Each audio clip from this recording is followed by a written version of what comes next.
if you bring it. So yeah, good. A lot of work.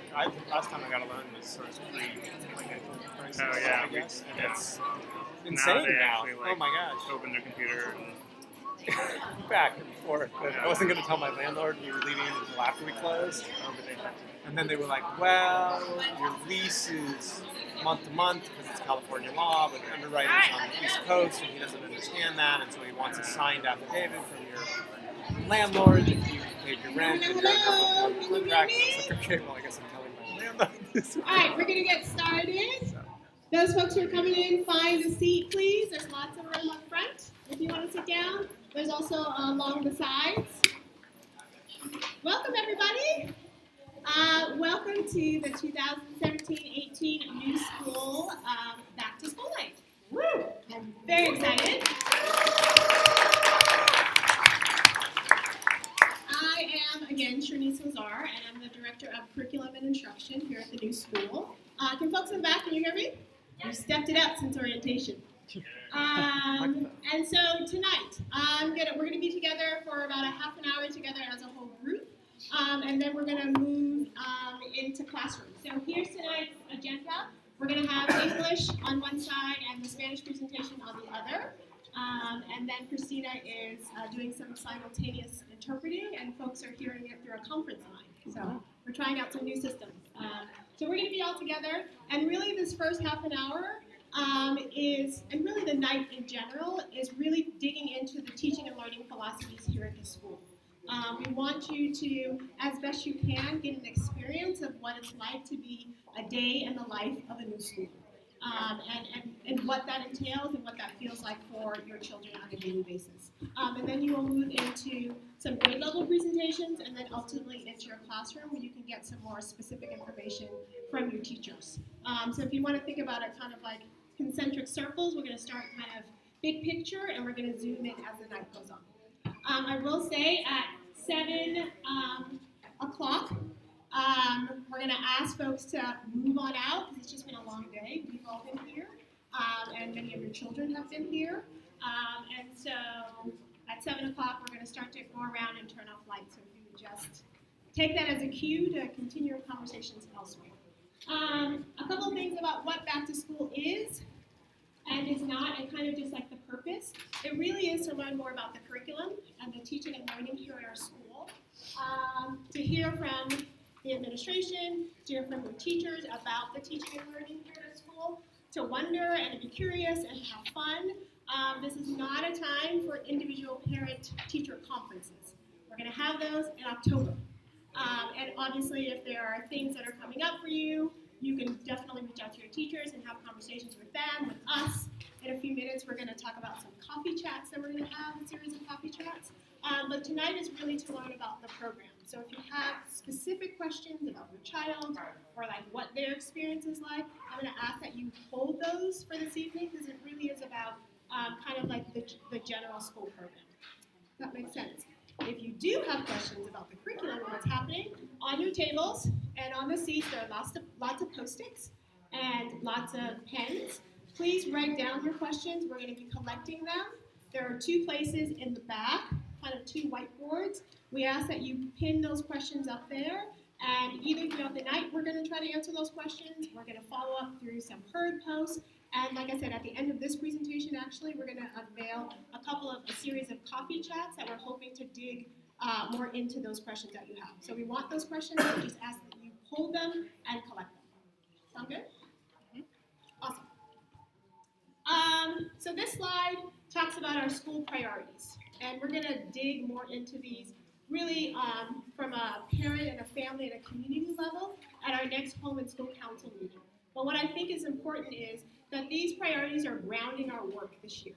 So when we think about teaching and learning, we think about curriculum, we think about the choices that we're making, they're grounded in these 4 principles. We really are committed to this, and we've talked to our team about it. We ourselves are internalizing this, and again, we'll continue. You'll hear these 4 priorities throughout the year and different ways that we are demonstrating them. And so tonight is really about how we are living these 4 priorities in teaching, in learning, in classrooms, and interactions with students.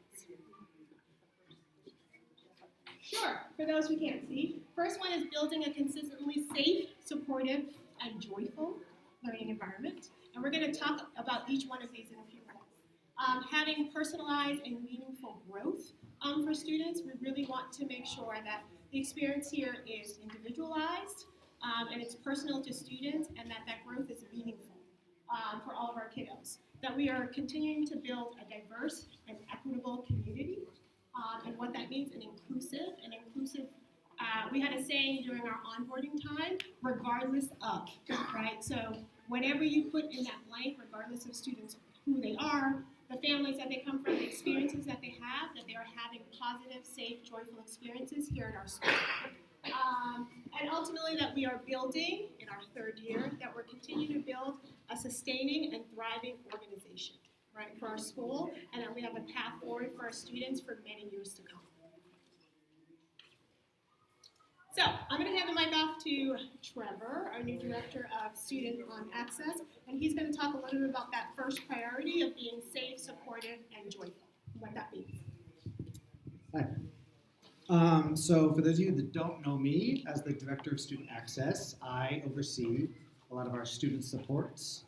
In addition, in this first 6 weeks, I am part of a team with Ms. Pina that is invested in building a really strong school culture. Now, in order to address priority one, we've kind of identified 3 areas around where we can push our supports to build a strong culture. The first being creating safety. It's our belief that without a child feeling safe in the classroom, that we can't get in-depth in learning and really use a lot of our group work and the other things that the new school is known for. With that, creates opportunities for, regardless of their social emotional status, gender, race, ethnicity, we are creating a classroom that feels safe for all of our students. Supportive. We are building off student strengths. All of our students have a variety of strengths, and we believe that some students, no matter what they're good at, have something to offer the classroom, and we are an asset-based approach. And last but not least, we're joyful. Those of you that know me and our whole leadership team around the school, we like to have fun. So we really emphasize a joyful approach. Now, it is great to say all these things, but the way we support our teachers in living out this priority is we have implemented what we call a 6-week plan. Now, this is language you've possibly heard from your teachers or from your children, but what this is that we have laid out week by week, and in some situations day by day, teaching opportunities for the teachers to lead their class through lessons. We emphasize all of our school values, as well as routines and practice around the school campus. Now, some of our students will tell you that every day we're practicing lining up, or every day we're practicing the same structure for classroom community circles. The idea is in the first 6 weeks, we are emphasizing how important this is. We are creating a structure where our children can thrive. In order to do that, we have to really emphasize our school-wide supports. So, focusing a little bit more on the learning environments, we've broken it down to the physical, the academic, and the social emotional. Now, having 3 on-site school administrators, myself, Shanice, and Pina, it has been convenient that each of us has really taken one of these to focus on.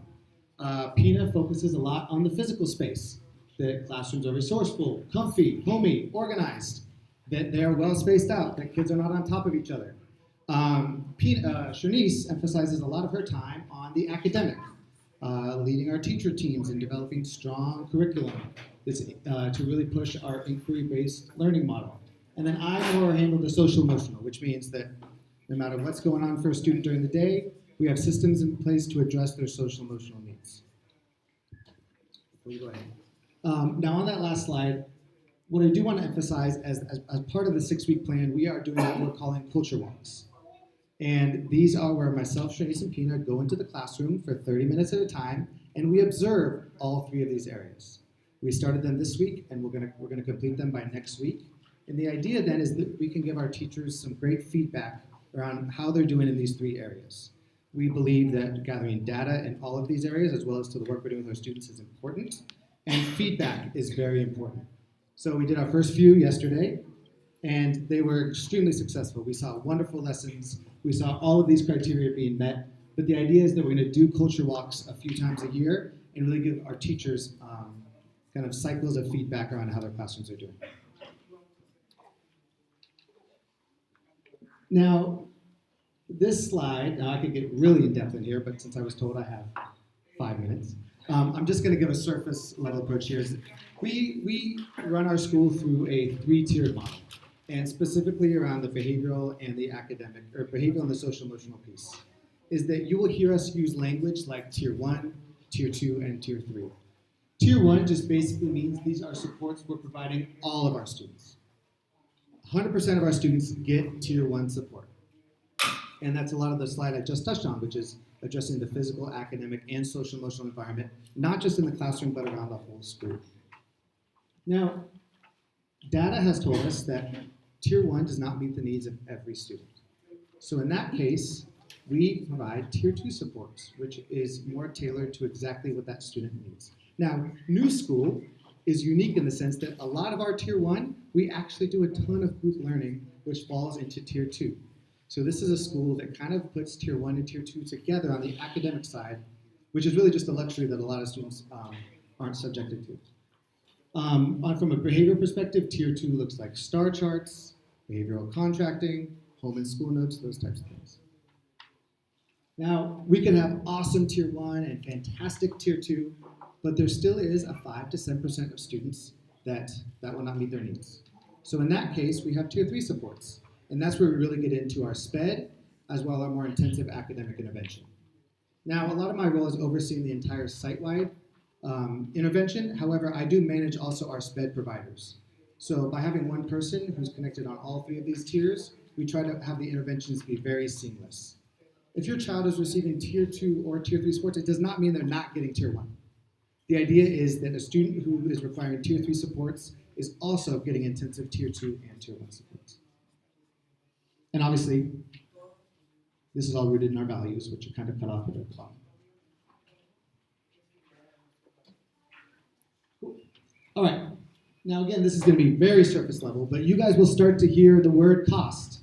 And I know it makes Mr. Ryan sweat, but in this sense, Not in this sense. yes, it has to do with we have created a coordination of services team. And this is building off of the SST process that was already in place here last year. But the idea is that we have a team on site. It involves myself, Ms. Pina, Ms. Tiffany, who does a lot of our academic intervention, and Ms. Michelle, who's one of our BIS supports. We get together weekly and we look at students who are struggling in Tier 1. Now, we look at students who have been referred by their teacher into COST. It's an internal process for us. But what it does is it allows us to pull the teacher in and really gather information around why the Tier 1 support is not working. Then in that case, we can really be intentional and intelligent in the type of Tier 2 we're providing. So the idea is that if your child is having a difficult time in class, could be for social, emotional, academic, or behavioral reasons, they'll be referred to COST. In this sense, I'll get the referral, I circle back within 24 hours to the teacher, and within a week, we're already getting our plans going to address student needs. Now, after that week, the teacher may or may not have come to present at our COST meeting based on the relevance. But if a parent meeting is needed, that's when you'll be contacted, and we'll still hold an SST parent meeting. We really believe in the connection between the home and the school. So there'll be a lot of times when we do hold parent meetings, but the idea is that we don't want to create a system where it's 4 months, 5 months, 6 months, where a kid who needed maybe just a little support to get back on track didn't get their needs met. So when you hear COST, that's what we're referring to. Cool.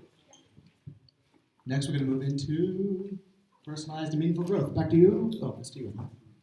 I also want to appreciate, I think we threw out a lot of terms there that might be new to people and jargony a little bit. We went over this at the special education open house to answer the question of, if my kid needs more, how do I go about that? That slide, I appreciate, might have looked a little wonky and like a system and a flow chart. The headline there is that just kind of is a map of the process by which we ensure kids who need more support are getting more support. And Mr. Trevor oversees that process. And if that is something you want to learn more about, you weren't able to attend the special education open house, we can have one of our coffee chats in the upcoming future feed about that. I just wanted to appreciate there was a lot of, I think, some jargon and some terms in there that might be unfamiliar to people, but we thought it might be a nice high-level overview, just to show that there's a process in place by which we make sure we're not missing any kids who need something more. Great, so I get to talk about priority 2, which is that all of our students and our staff have personalized and meaningful growth this year. So this slide is one that we use when we talk big picture about our model, that our model is about 2 major pillars, equity and inquiry. That is our approach to ensuring that our kids thrive. How we get there is through personalized learning. And we're really clear that we don't define ourselves as a school that does personalized learning or lead with that, or it's kind of a blinking, shiny thing, but rather personalized learning for us is a strategy. It is the way in which we realize a really meaningful hands-on inquiry curriculum. It's the way in which we realize equity, meeting kids where they're at and figuring out what's the starting point for this kid and what do they need to grow. You cannot do any of that. We don't think you can have a meaningful inquiry experience, and you can't have a classroom that's based in equity if we don't know our children and we don't know how they learn, where they're starting from, and what they're going to need to continue to grow. So that is our definition as a school of personalized learning. And so with personalized learning, and we have what are called individualized learning plans for all of our kids. Returning parents are familiar with this. For new parents, it means that for your kid, they're going to have an individualized goal this year in 5 different realms: in reading, in writing, in social emotional growth, in inquiry, and in numeracy. And we're using these first 6 weeks not only to develop a really strong culture and have a great classroom in place so rigorous learning can happen, but we're also using the first 6 weeks to collect a lot of really rich data around where your kids are. So we can answer that question, where's the starting point this year? And what are we observing and learning about how they learn and what's going to be required for them to grow this year? And then all of that, we're going to come to our first parent-teacher conference, which we call our intake conference with you, with some proposed goals in those 5 areas for your kids. And that's going to start to shape your child's individualized learning plan for the year. Can we go one slide ahead and then can I come back to this one? Is that okay? Just because we were on this. So with the individualized learning plans, what does it entail? Like I said, so it starts with collecting data to really figure out like what are those meaningful targets for where we expect and want the kiddo to be at the end of the year. And those are the goals, and we lead with that. And then from there, the individualized learning plan outlines what are those strategies and supports that are going to be required to make sure your child is making growth in those realms. What are we going to be doing at the school with your kiddo? Anything from what type of reading group are they going to be in?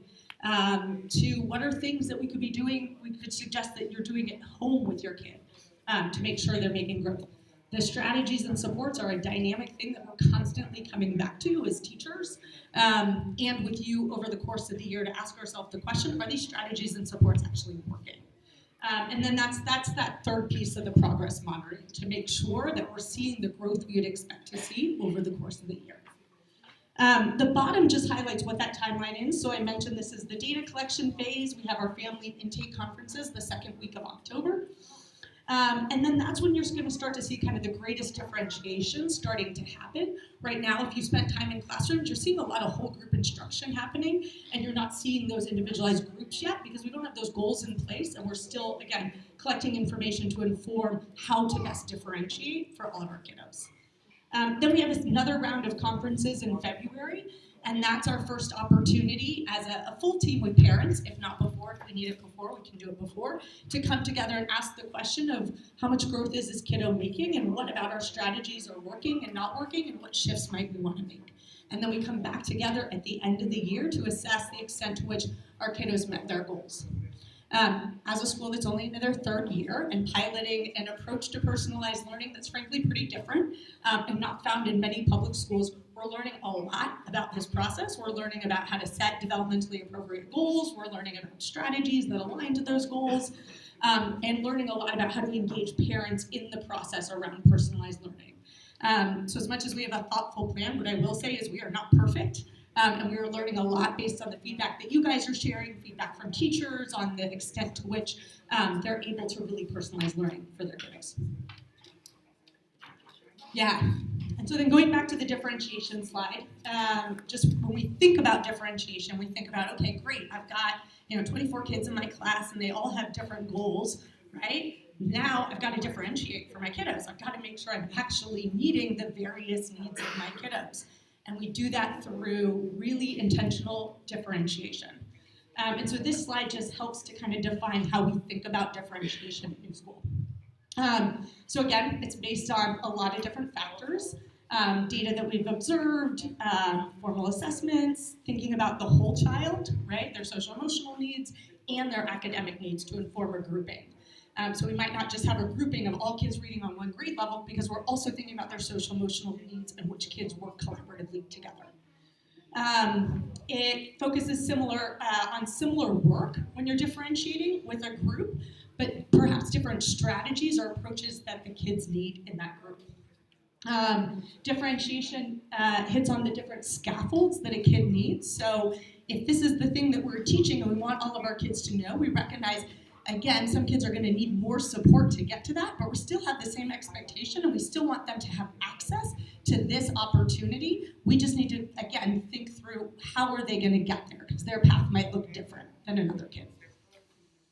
And then we think about extensions for kids who might have already in some ways kind of grasped that material but can go deeper, right? So it's not just giving them more work to do, but thinking about like, how can I make that learning even deeper and more rich? What's that follow-up question to really continue to push their thinking versus they've got it, I'm just gonna keep giving them more work. That's not how we think about it.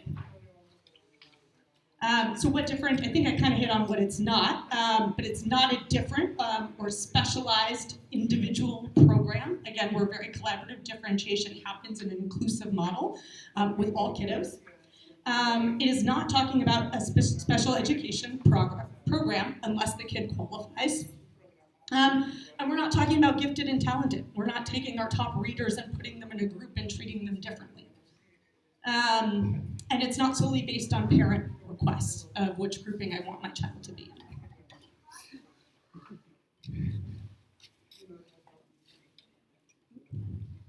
Right? That's it. Third priority. I would appreciate too, this is probably a lot of information. I want to say a couple of things, hopefully to like ease, if they're, one, we're going to make this PowerPoint available, so you can always go back and read it. Two, keep asking your questions and we're going to collect them. And at the end of this, we have a series of coffee chats, and all these priorities, we're going to make ourselves available over the next couple of months, that we're going to like sit down and have more informal conversations like, hey, I want to learn a little bit more about differentiation. I want to learn a little bit more about the IOP or whatever questions that are top of mind. And so we're going to have a series of coffee chats and informal conversations where folks can come and get their questions answered and dig a little deeper about these different priorities. But we thought it was important to kind of give you an overview because I think it will help support the work that you'll see that's happening in classrooms later on this evening. So our third priority is talking about building a diverse, equitable, and inclusive community. This is one of our favorite images. Your children have seen this image. And if you notice, how many folks have seen this image before? Have folks? Great. We talk a lot about this with our children and this idea of equity versus equality, right? And so that the image over to the left is about equal, everybody's getting the same. The middle image talks about equality, that folks are getting what they need in order to like observe the game, right, and to notice the game. The last image, which is actually new to me, because for a long time it was just two images. The last image, I think, is ultimately why our school exists. And it's actually to take down the barrier, right? So it's talking about bigger, more systemic issues that actually people don't need boxes if you remove the fence, right? And to really focus on those bigger systemic issues that prevent all people from enjoying the game, basically. So this is an image that we talk a lot about as our staff. We've talked about to children. It's amazing what children say about this image and the things that they gather. I was in a first grade classroom yesterday, and they only had the first two images. And one of the students said, which I had never thought about it, I think they call it the dad, the brother, and the baby. I think the dad gave his box to the baby, right? And so this idea that like actually, which I never thought about, I'm just like, okay, people just had the different boxes, but they were thinking like, oh, that was really kind of him to give his box to the other person that they could see. And so I encourage you, it's a great talking piece if you're interested in this idea of like equity and equality, that's an image we often use to talk about for our kids. Some highlights about diversity and equity in the classroom or in the curriculum. I think what's most important about this slide is this idea that learning is communal. We really believe that. I really believe that it's communal and that learning should be connected to the community. And so we often have this idea that we want our students to think globally but act locally, right? And so it's this idea of as we learn and as we go through the inquiry arcs, and I'm going to talk about that in a minute, like what do we mean by that? But as we're going through the inquiry arcs, I deeply believe that I want students to learn, and then once you learn, what are you going to do with that learning, right? How are you going to take some action? How are you going to have an impact, whether it's in your home, in your school, in your community? And that for me, that has a lot to do with this equity piece. That children have a voice and have a say and have some agency over their own learning. Lots of other ways, whether it's in literacy, bringing in multiple perspectives, in math, really kind of like appreciating different strategies. We have lots of cultural celebrations, whether they be in classroom or whole school celebrations. And then I also believe there's a lot of diversity and equity work done in our social emotional learning.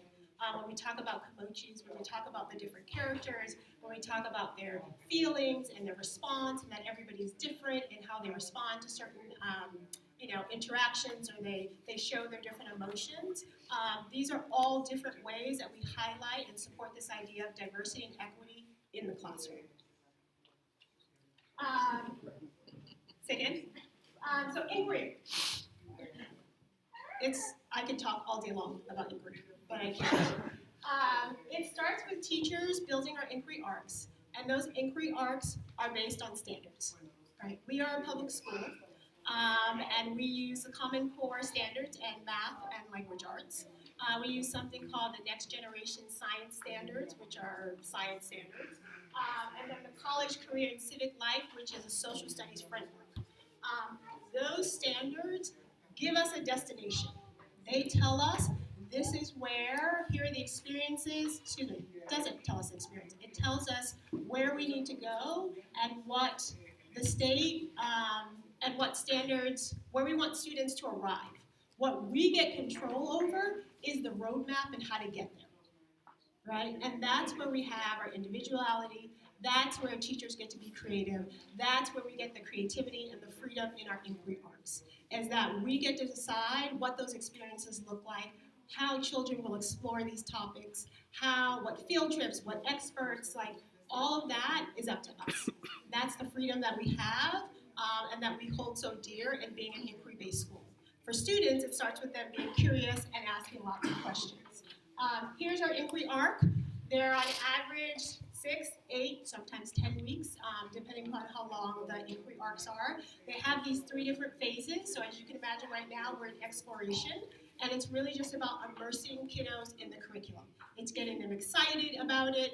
It's getting them to ask lots of questions. We then move into something called the expression phase, where there's digging a little deeper. There's some research involved, and kids are really beginning to kind of become experts in a particular topic or a certain area of the curriculum. And then lastly, there's exposition.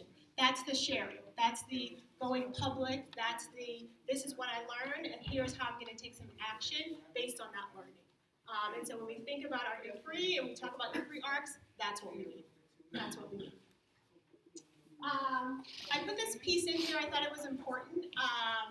Just about, there's been a lot of conversation lately about homeschool connections. In other schools, they would call it homework. We specifically don't call it homework.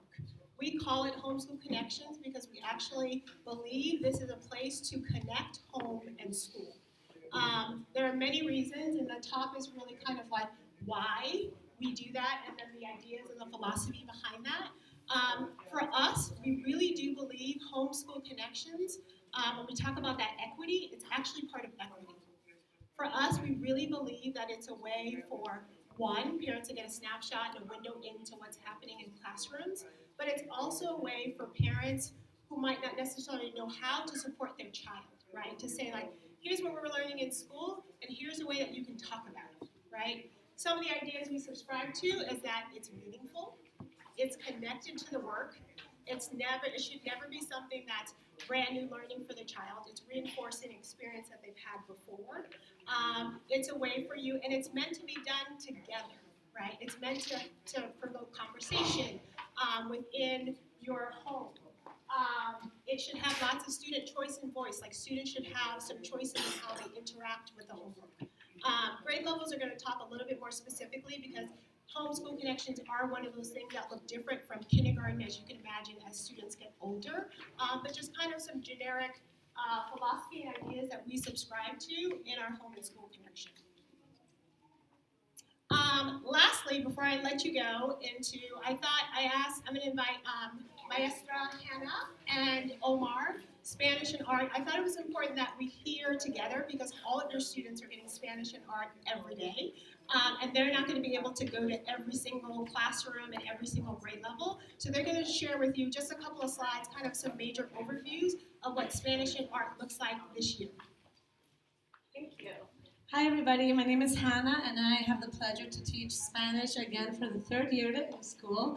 Each grade level will have a more detailed description of the curriculum that I'm teaching, but this is just an overview. Our main objective at New School is for kids to enjoy learning Spanish, to have fun, enjoy learning Spanish as a second language, to develop basic oral reading and writing skills in Spanish, so it's a basic language. They don't see me every day. They see me twice or 3 times a week, and they have Spanish in other parts of the school with other staff members. And also be aware of the diversity of cultures and languages in San Francisco and the world. So those are like the main objectives that we're thinking in the Spanish program. How are we going to do that? We're going to do that through speaking, reading, and writing some vocabulary, basic conversational skills, starting in kindergarten all the way up. We're going to be using picture books, short stories, and lots of music, lots of songs. And also to be exposed to different cultures and rituals of various Spanish language countries through books and stories and bringing people from other countries to share their experiences in the classroom. And Mr. Omar also speaks Spanish, so Mr. Omar and I are teaching now on Wednesdays. In 3rd grade, we're teaching Spanish and art together, so children also get an opportunity to practice their Spanish with Mr. Omar, which is super fun. They're very Tell us the name. Oh, our class is called Arteñol, because it's arte and español together. And then I'm always available to answer questions. I know this is very broad, so please feel free to reach me through email or here at the school. And like I said, each grade has a specific description of what I'm teaching in each grade. Gracias.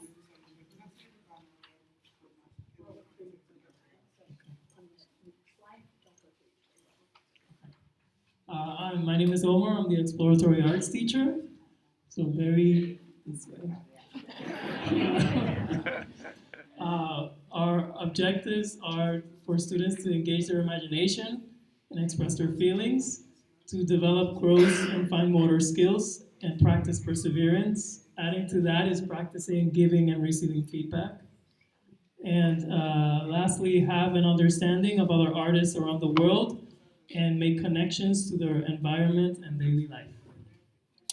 And these are the art projects or dance projects for the different arts in each classroom. You'll also see them with a bit of description as to how they connect to the academic. Thank you.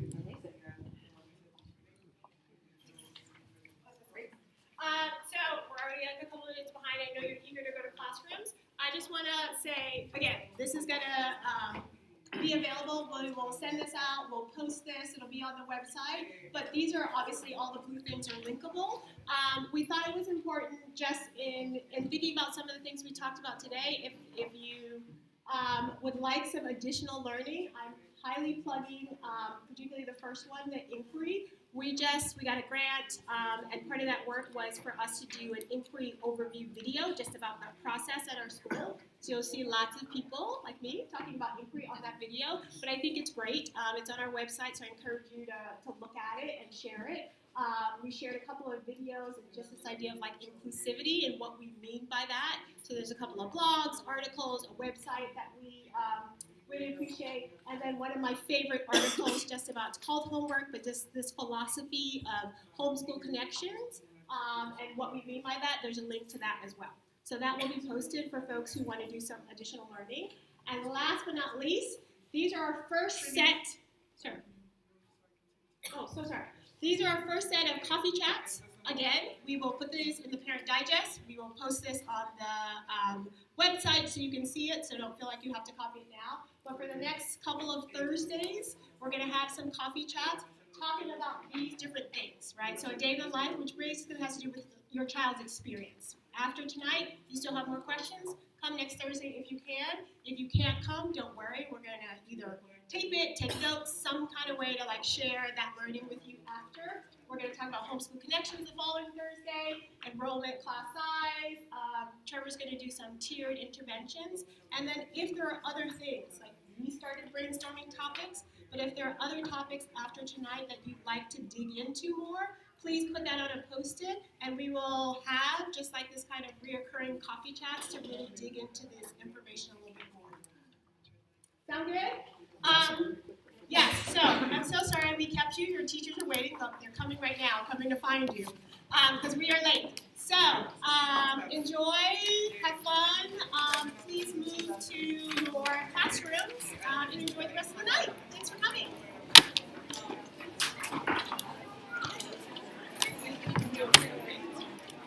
Thank you. There. Thank you.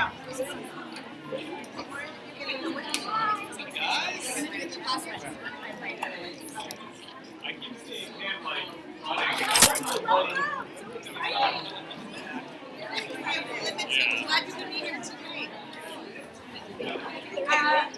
right, now's the time. Transcripts.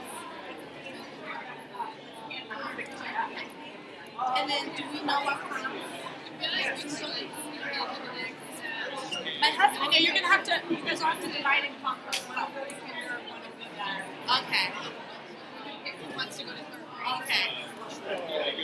Yes.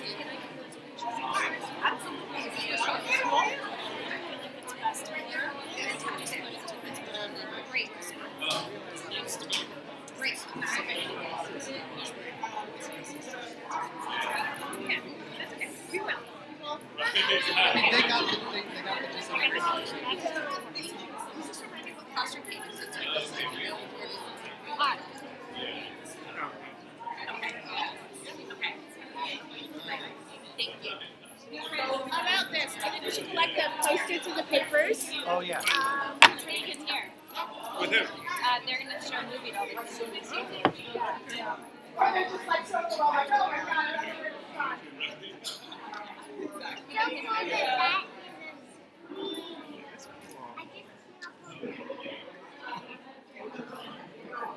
I don't know. It's like a lot of information in a very short amount of time. We got it all.